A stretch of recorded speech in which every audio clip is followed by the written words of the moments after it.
This is the oddball timer I found in operation. So it does indeed have three hands, as was suggested. The three are the sweep second hand, the totalizer hand, as it's called, which counts up in hundreds, and the split hand.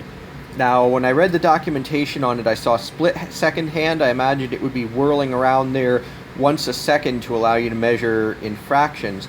What it actually is a little bit different. It's much like the split function on a stopwatch, where it lets you pause. Right now, only the run solenoid is energized. I'm going to go ahead and apply the internal 28 volt power to the split solenoid as well.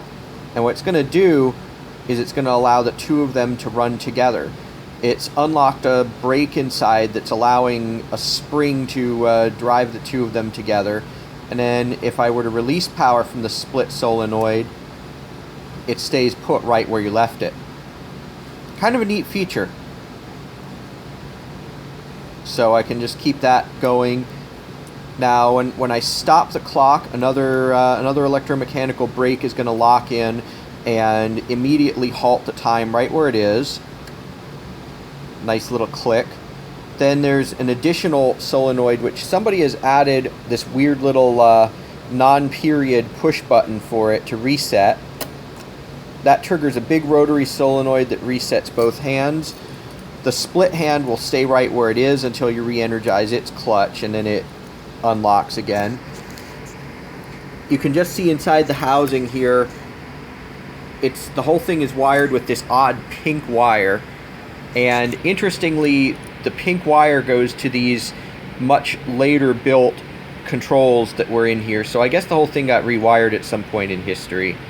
Well, that's it. It's a Bell system part. I already forgot what this KS number refers to, but you can find the documentation online. It's document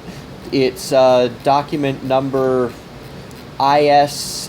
It says ISS2 section 030-115-701, or you can Google this part number. You'll find, the first thing I found was the addendum to it, but then if you keep looking, you'll find the original document on it.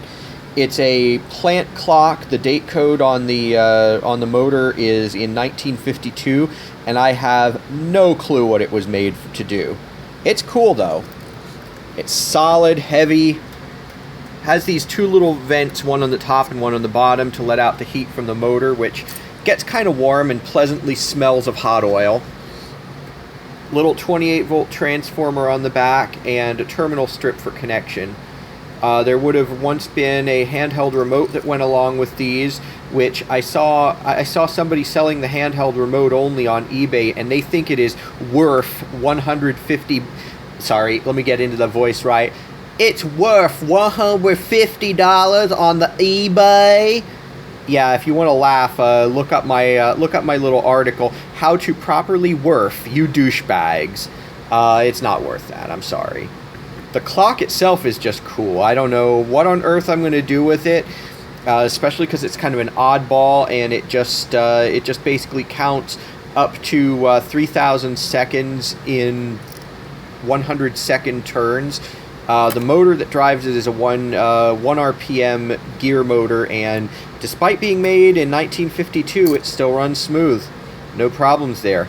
So yeah, this was a pretty cool find.